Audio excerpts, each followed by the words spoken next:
mixing. After mixing, you have to transport. So in transportation, the first or the basic way of transporting is using the mortar pan. Now these are like buttis, we also call them as. Now using the small buttis, the mortar can be transported. Next, using the wheelbarrows or the buggies. The left image is called as the wheelbarrows and the right image is called as the buggies. These are used anywhere in the normal construction site. Normally all construction site uses this type of transportation manner. Next is belt conveyor. Now this belt conveyor are used where the high or low level, horizontally high or low level of concrete is to be transported. There you can have the belt conveyors. That is, the concrete moves on this belt conveying. This is called as the chute. Okay, from here the concrete comes and it is been allowed to spread in this position. Okay, next the cranes and the buckets. Cranes and the bucket, normally when you are working on the high sites, okay, or you can say above, you are working about very high from the ground level, that time the cranes, the buckets and even sometimes the cableways and the helicopters are also used for transporting the concrete. Next we are having the pumps. These pumps are normally used for the pumpable type of concrete where the size of the aggregate is less than 10 mm. That time these pumps are used, or places where you require high workability, okay, where the workability should be high, that time you can use such types of pumps. Next we are having the transit mixers. These are normally used in the RMC plant.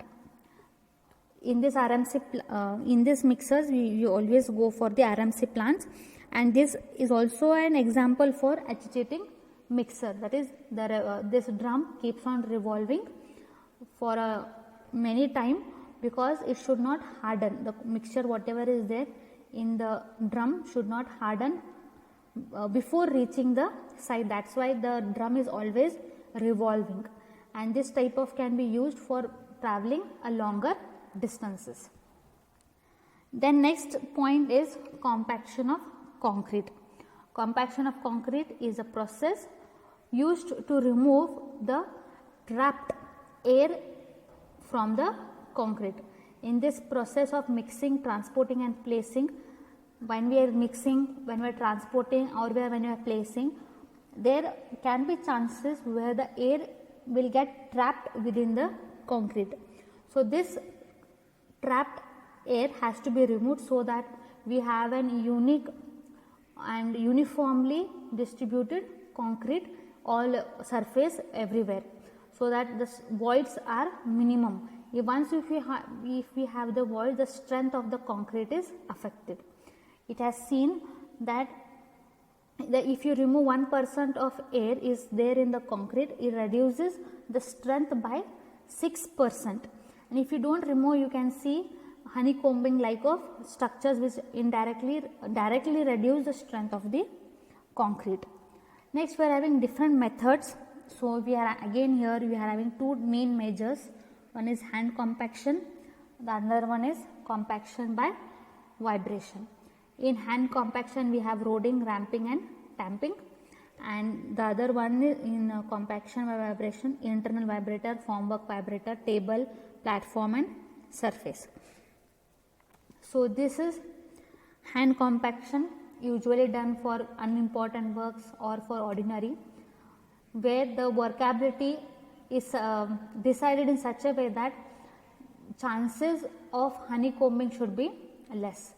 So another way is rodding. Rodding is nothing but you pierce or you poke the concrete with a long stick. So you can see here rod is there. So using this rod is normally 2 meters long, and the diameter of that rod is 16 mm, which at the end it will be having a sharp edge. So if you have this like this, it will be somewhat. If you have seen in the concrete and I will have the tamping rod. So in that way you will be having this rodding, okay, that is used for a thickness. If you are using or compacting for a layer of 15 to 20 centimeter thick concrete, that time you can go for rodding. Next, ramming and tamping. Ramming is done for the plain concrete. No, it is not done for RCC, it is done for the plain concrete for the upper surface. Before doing the tilings, we go for the ramming. Then tamping is done for top surface. It is beaten by wooden cross beams of cross section 10 centimeter by 10 centimeter. Both compaction and leveling are done simultaneously. It is mainly used for slabs and road pavements. Next, compaction by vibration. So vibration is to impart the concrete by mechanical means.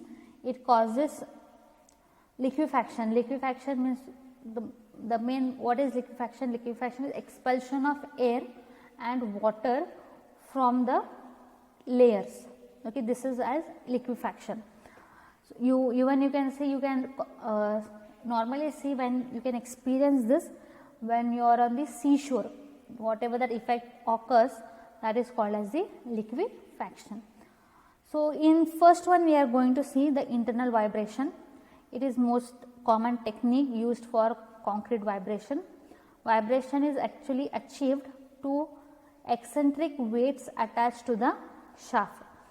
The needle diameter varies from 20 mm to 75 mm and the length of the vibrating machine, that rod, is 25 centimeters to 90 centimeters. The frequency is normally 3500 to 5000 rotations per minute. The correct and incorrect methods of vibrations are internally vibration needles are shown as here. Okay.